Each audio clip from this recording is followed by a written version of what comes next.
Continuando a nossa revisão sobre o uso de estruturas de repetição com vetores e matrizes, consideremos o caso agora onde a gente deseja obter um diagrama de equilíbrio líquido-vapor, de pressão versus frações na fase molar ou na fase vapor, de uma mistura binária de acetona com água, utilizando as hipóteses de gás ideal e solução ideal. Então, a primeira coisa que a gente precisa perceber é que é um problema de equilíbrio líquido-vapor. Portanto, nós precisamos ter as igualdades das fugacidades do componente I na fase de vapor e na fase líquida. Olha, a fugacidade na fase vapor do componente I é descrita pela fração molar na fase vapor, vezes o coeficiente de fugacidade do componente I na fase vapor, vezes a pressão do sistema. E a fugacidade do componente I na fase líquida é dada pela fração molar na fase líquida, vezes o seu coeficiente de atividade, vezes a fugacidade padrão deste componente. Como nós vamos considerar gás ideal e solução ideal, os coeficientes de fugacidade e de atividade vão ser iguais a 1, portanto a nossa equação assume agora esta forma. O somatório das frações molares da fase vapor vezes as pressões vai ser um somatório de pressões parciais, portanto, o somatório vai ser igual à própria pressão de equilíbrio do sistema, que vai ser igual ao somatório das frações molares na fase líquida vezes a pressão de saturação do componente I. Rearranjando a equação, nós temos a fração molar da fase vapor como uma função da fração molar da fase líquida, pressão de saturação e pressão do sistema. Então, para a gente produzir um diagrama de equilíbrio líquido-vapor, nós vamos precisar calcular as pressões de equilíbrio do sistema para cada uma das frações molares da fase líquida e também as frações molares da fase vapor para a fração molar da fase líquida e pressão de equilíbrio. Então, nesse caso, nós temos uma mistura binária de acetona e água a 393,15 Kelvin. Então, é um problema isotérmico. Nós temos também aqui os coeficientes de Antoine e a equação de Antoine também, para a gente poder obter as pressões de saturação. Então, vamos ver como a gente pode resolver o problema de equilíbrio líquido-vapor em MATLAB e plotar um diagrama de pressão versus frações molares na fase líquida e na fase vapor. Então, a gente tem aqui, no exemplo 4, um pedacinho do enunciado do problema. Lembrando que nós vamos adotar as hipóteses de gás ideal e solução ideal neste momento. Temperatura constante a 393,15 Kelvin. E a gente tem as equações e os parâmetros de Antoine aqui também. Então, a primeira coisa que nós vamos fazer é definir o número de componentes. Número de componentes igual a 2, apenas acetona e água. A temperatura do sistema é 393,15 Kelvin. Nós vamos criar agora um vetor das composições na fase líquida. Eu vou chamar esse vetor de XX, que vai variar de 0 até 1, com incrementos de 0,01. Então, esse é o vetor das frações molares na fase líquida, que só pode ir de 0 até 1. Esses são os nossos limites das frações molares. E os incrementos de 0,01 em 0,01. Vamos também adicionar agora os coeficientes de Antoine para a gente poder calcular a pressão de saturação. E a gente pode partir para o cálculo das pressões de saturação.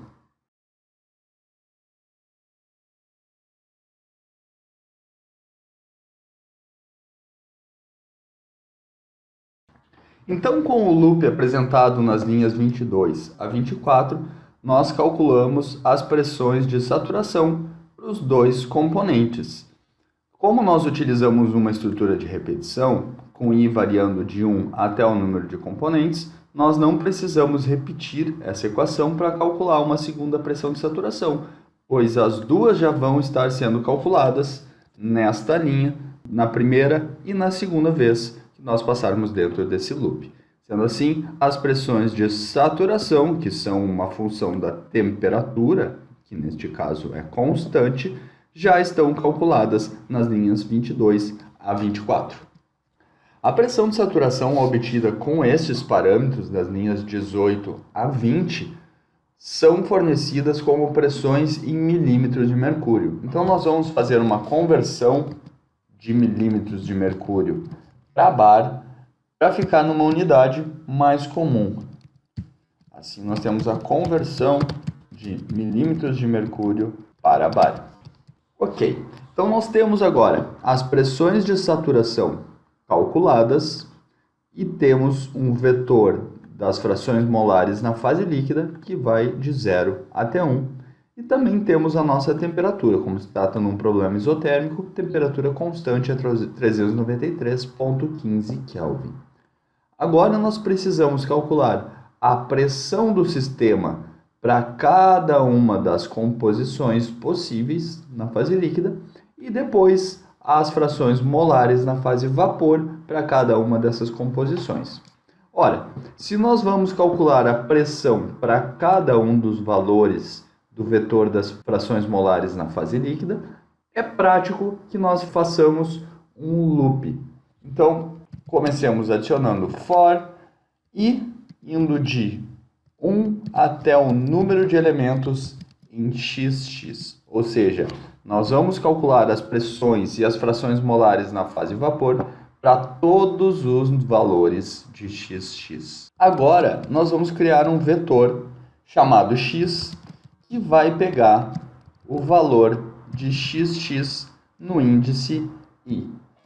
Fazendo dessa maneira, nós vamos ter um par de valores em x, onde nós vamos ter x1 e x2, ou seja, a fração molar da acetona e fração molar da água, como se trata de um sistema binário. Então, na primeira vez que nós passarmos dentro desse loop que nós estamos criando agora, xxi igual a 1 é 0, né? O primeiro valor de xx é igual a 0.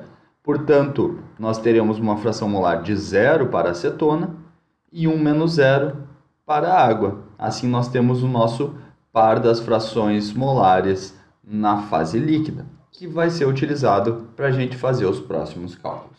Agora que nós temos o par das frações molares na fase líquida da iteração atual, nós vamos calcular a pressão nessa iteração como a soma, o somatório de x vezes pressão de saturação. Vocês podem notar que a gente utilizou aqui um ponto vezes Psat. Por que que nós fizemos isso? Bom, x é um vetor com uma linha e duas colunas. Pressão de saturação também. Como nós queremos apenas o valor de x1 vezes pressão de saturação 1 e x2 vezes pressão de saturação 2, e nós não queremos fazer a multiplicação de vetores tradicional da álgebra, nós vamos utilizar este ponto antes do sinal de multiplicação, simbolizando que nós queremos fazer uma multiplicação de cada elemento individualmente entre esses dois vetores. Tendo calculado a pressão do sistema para a nossa fração molar da fase líquida e essas pressões de saturação dadas pela temperatura e coeficientes de Antoine, nós podemos partir para o cálculo das frações molares na fase vapor. Então, para J indo de 1 até o número de componentes, nós teremos um par de frações molares na fase vapor, como sendo igual a fração molar na fase líquida vezes a pressão de saturação sobre a pressão do sistema. Então, na primeira vez que nós passamos nesse loop, nós temos um par de frações molares na fase líquida.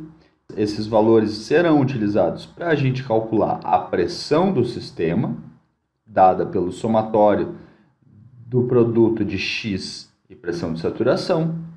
E, de posse desses valores, nós podemos calcular as frações molares da fase vapor. Ora, nós utilizamos os índices I e J, ou seja, a linha I, ou as linhas da nossa matriz Y, se referem a cada um dos elementos de X. E as colunas se referem a cada um dos componentes. Portanto, Y vai ter duas colunas, uma para cada componente, e X linhas, dependendo do tamanho do vetor XX, que é o que está determinando o tamanho do nosso loop externo. Então vamos utilizar um comando de plot para a gente verificar se o resultado está coerente.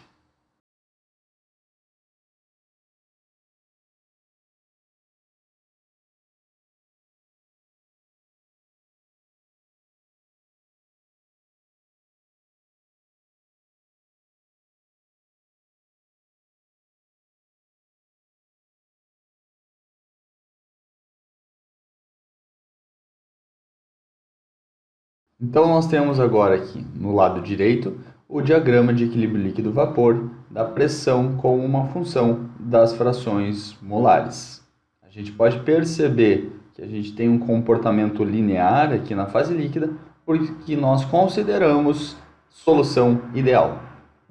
Então, retomando o que foi feito nesse código, vamos utilizar agora aqui o breakpoint para a gente analisar cada parte do código.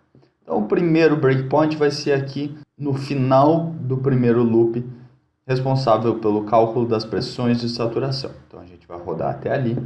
A gente percebe que XX é um vetor de uma linha e 101 colunas, com incrementos de 0.01 em 0.01. Nós temos os três vetores A, B e C, com os coeficientes de Antoine.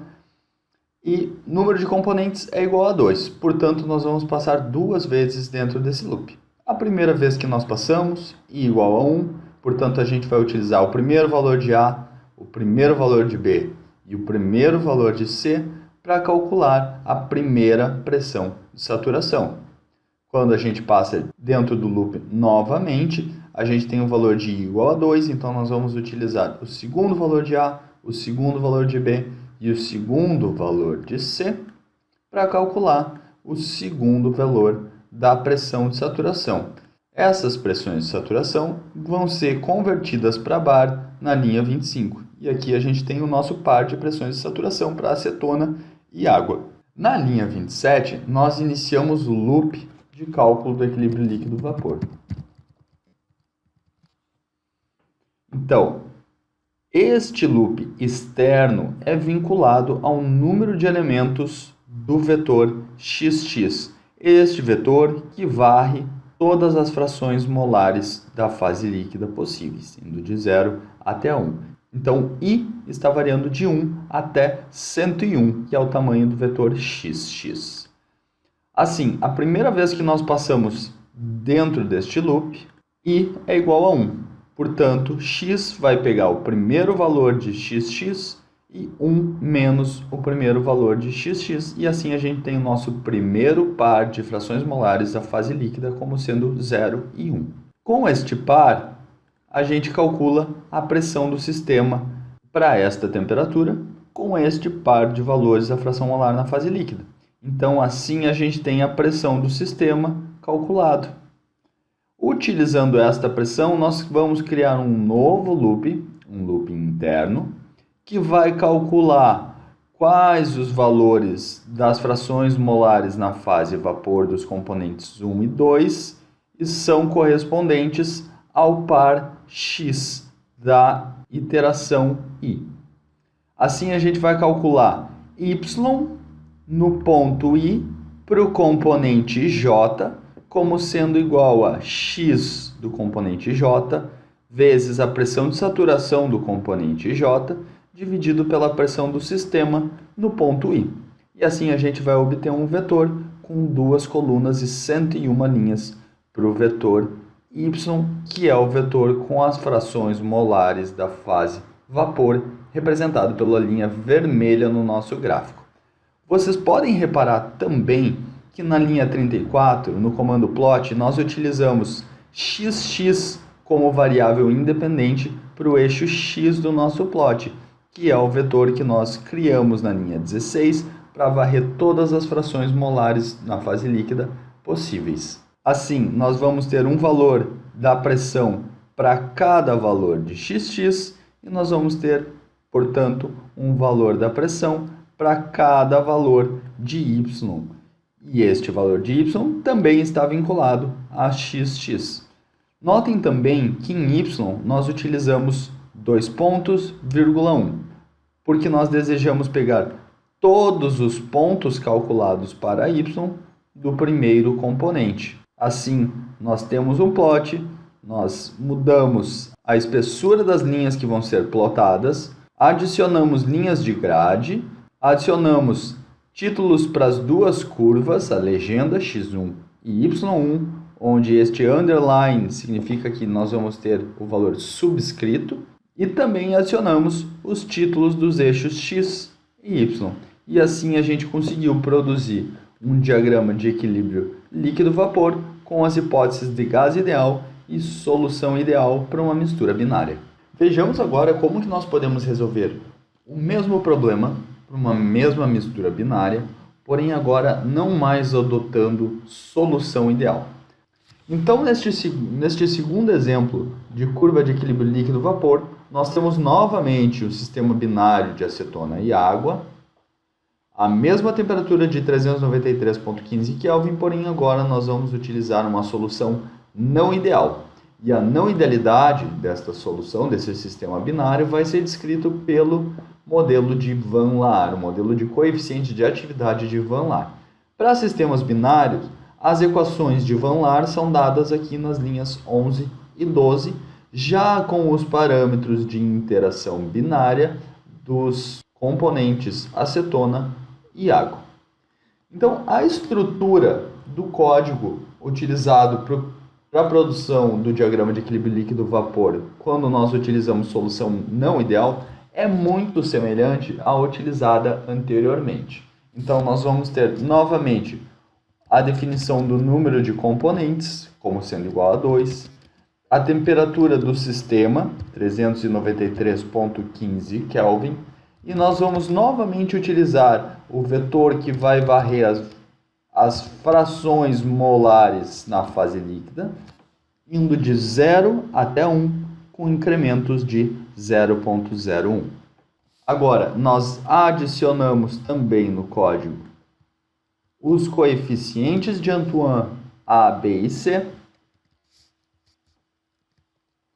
e utilizamos um loop para calcular as pressões de saturação com a equação de Antoine. Então, pressão de saturação do componente I é igual a exponencial de AI menos B do componente I sobre temperatura mais C do componente I.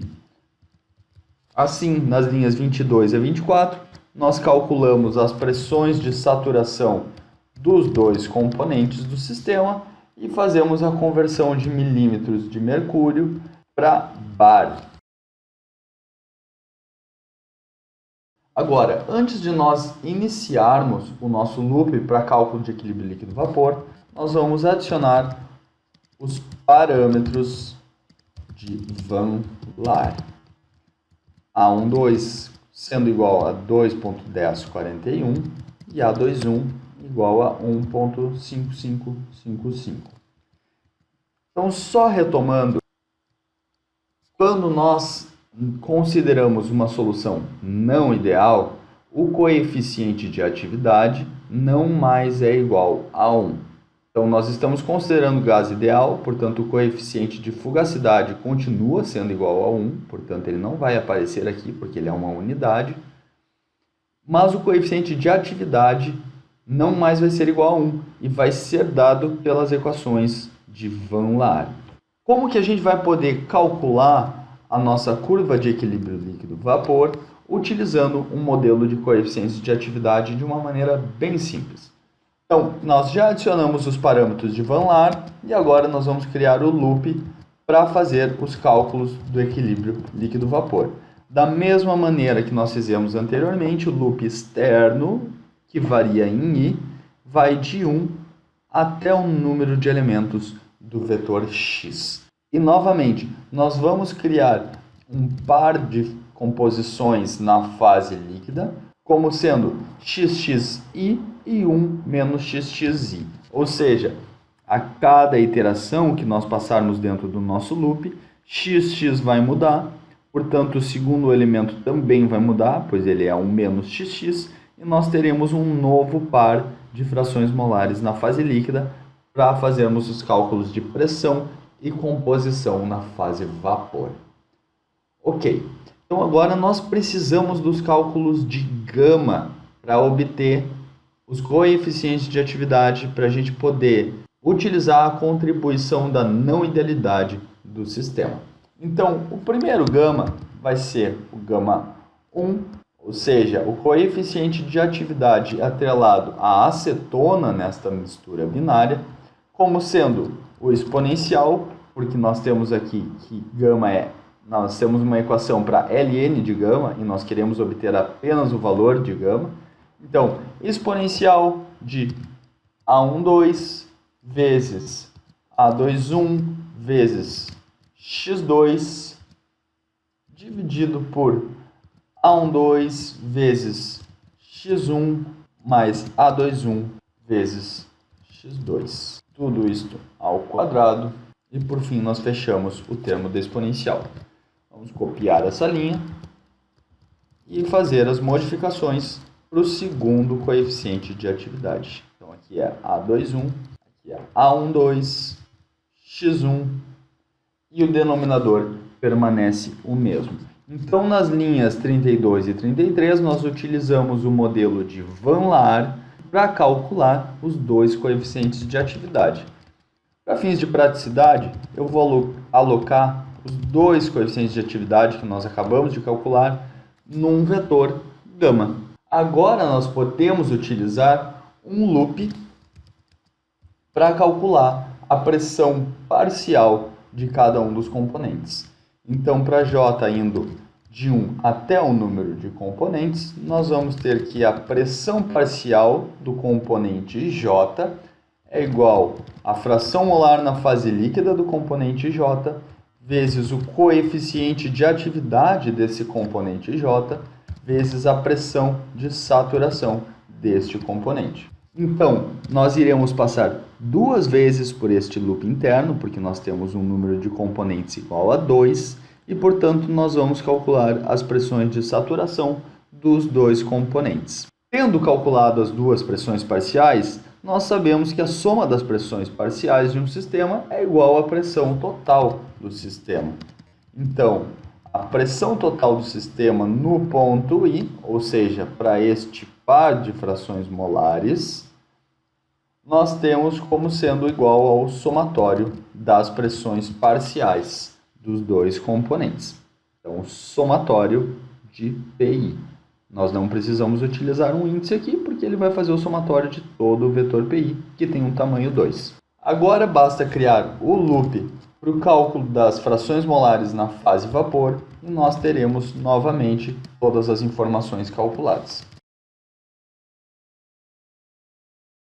Então, novamente, Y, as frações molares na fase vapor, é dada em duas colunas. J é relacionado ao número de componentes, portanto, nós temos duas colunas e teremos 101 linhas, tamanho do vetor xx. Assim, nós iremos calcular cada uma das frações molares para cada um dos pares de frações molares na fase líquida, como sendo a pressão parcial do componente J dividido pela pressão total do sistema. Ou seja, a pressão do sistema vezes a fração molar na fase vapor é igual à pressão parcial do componente J. Agora a gente pode utilizar novamente um comando para plotar os resultados, que pode ser igual ao utilizado anteriormente.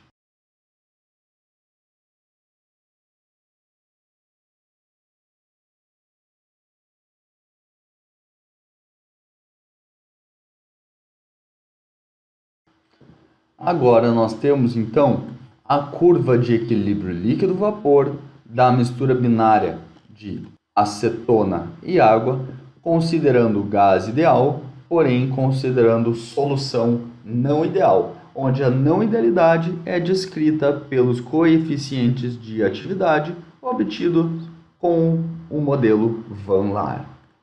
Vocês podem perceber que a lógica entre os exemplos 4 e 5 é muito semelhante. O que vai mudar é a utilização dos coeficientes de atividade dos dois componentes para contribuição da não idealidade no sistema. Assim, nós utilizamos os gamas para calcular as pressões parciais dos dois componentes dentro desse loop. Com a soma das pressões parciais dos dois componentes, nós calculamos a pressão do sistema. E de posse das pressões parciais e da pressão do sistema, nós podemos calcular então as frações molares na fase vapor. Como as pressões parciais foram calculadas utilizando gama, elas estão considerando a não idealidade do sistema que está sendo propagada para os valores das frações molares na fase vapor. E assim nós podemos utilizar esse loop externo, que inicia na linha 30 e termina na linha 42, para calcular cada uma das pressões e cada um dos pares de frações molares na fase vapor para os valores de XX, ou seja, para todas as frações molares possíveis da fase líquida. Assim a gente pode utilizar loops de repetição para facilitar o cálculo e a produção de diagramas de equilíbrio líquido-vapor. Então por hoje era isso, pessoal. Espero que essa aula tenha contribuído para o entendimento do uso de estruturas de repetição com vetores e matrizes e assim também a aplicação deste tipo de abordagem de programação para resolver problemas de equilíbrio líquido-vapor e problemas de engenharia química. Um abraço.